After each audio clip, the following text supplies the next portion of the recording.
pertama. Oke. Tadi kenapa? Gak ada.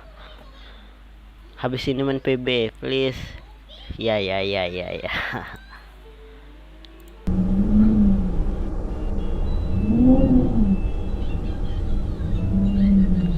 Oke.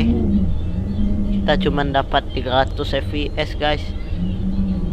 Dikit mabar sama gue. Oke. Itu ada damaji. Wow. Oke, kita new game. PB-nya mabar sama gue. Oke. Orang gaming gak tuh? Like dulu yang belum. Sudah di dalam. Wah, susah guys, tuh. Wah, susah guys, tuh. Gini. Nah. Oke, kita pelan-pelan. Semoga tamat ya.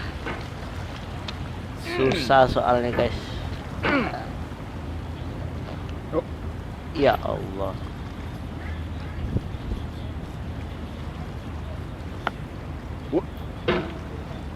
Gue belum setting FPS di video kalian guys.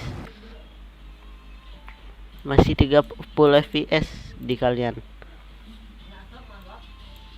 Nih.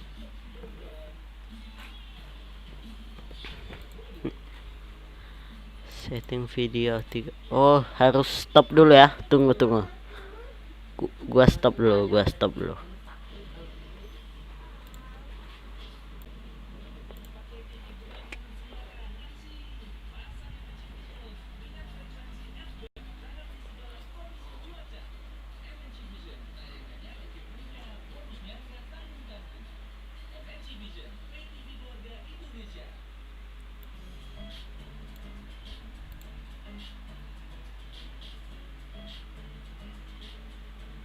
Tes.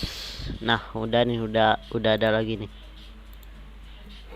Semoga di kalian 60 fps.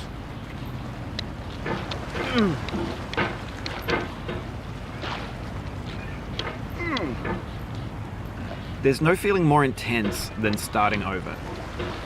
If you deleted your homework the day before it was due, as I have, or if you left your wallet at home and you have to go back after spending an hour in the commute. If you won some money at the casino and then put all your winnings on red but it came up black. If you got your best shirt dry cleaned before a wedding and then immediately dropped food on it. If you won an argument with a friend and then later discovered that they just returned to their original view. Starting over is harder than starting up. If you're not ready for that, like if you've already had a bad day, then what you're about to go through might be too much. Feel free to go away and come back. I'll be here.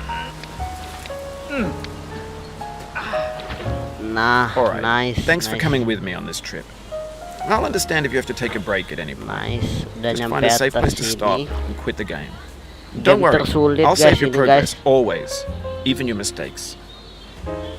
Kalian gak tahu ya game ini. This game is a homage to a free game that came out in 2002. Dari 2018 dulu kalau gak salah game ini. The author of that game was Jazuo, a mysterious Czech designer who was known at the time as the father of B games. Sudah naik. And B games are rough assemblages of found objects. Designers slap them together very quickly and freely, and they're often too rough and unfriendly to gain much of a following. They're built more for the joy of building them than as polished products. In a certain way, Sexy Hiking is the perfect embodiment of a B game. It's built almost entirely out of found and recycled parts, and it's one of the most unusual and unfriendly games of its time. In it, your task is simply to drag yourself up a mountain with a hammer. That act of climbing, in the digital world or in real life, has certain essential properties that give the game its flavor. No amount of forward progress is guaranteed. Some cliffs are too sheer or too slippery, and the player is constantly, unremittingly in danger of falling and losing everything. Anyway, when you start Sexy Hiking, you're standing next to this dead tree that blocks the way to the entire rest of the game. It might take you an hour to get over that tree, and a lot of people never got past it. prod and poke at it, exploring Wih, the limits wih, of your reach wih. and your strength, trying Gimana to tuh find a gua? way up and over. Wih, And there's a sense of kok bisa truth gitu in gua? that lack of compromise. Relax Most dulu. obstacles in video game worlds are fake. You can be completely Relax confident in your dulu. ability to get through them once you have the correct method or the correct equipment or just Relax by spending enough dulu. time. In that sense, every pixelated obstacle in sexy hiking is Dikit-dikit, real. jangan jatuh ya guys.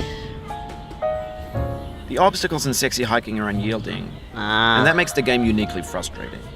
nyampe. But I'm not sure Jazuo intended to make a frustrating game. The frustration is just ini essential gimana to the sih? act of climbing, and it's authentic to the process of building a game Oh about gitu ya. A funny thing Gimana happened to cuy? me as I was building this mountain. I'd have an idea for a new obstacle, and I'd build it, test it, and it would usually turn out to be Gimana? unreasonably hard.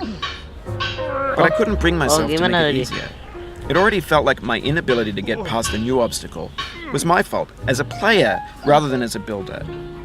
Imaginary mountains build themselves from our efforts to climb them, and it's our repeated attempts to reach the summit that turns those mountains into something real. When you're building a What video game the world, hell? you're building with ideas. And that can be like working with quickset cement. Ulang You mold lagi your dong. ideas into a certain shape that aduh. can be played with. Kan And in the jadi process of susah. playing Tadi with itu them, they hoki. begin to harden and set until they're immutable, like rock. And at that point, you can't change the world. Not without breaking it into pieces and starting fresh with new ideas. For years now, people have been predicting that games would soon be made out of prefabricated objects, bought in a store and assembled into a world. And for the most part, that hasn't happened, because the objects in the stores are trash.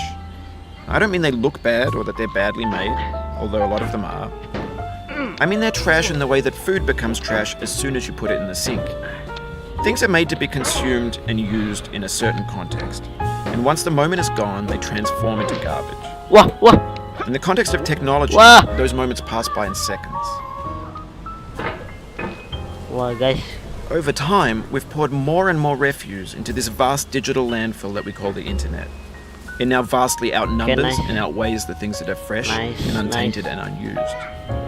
When everything around us is cultural trash, trash becomes the new medium, the lingua franca of the digital age. And you can build culture out of trash.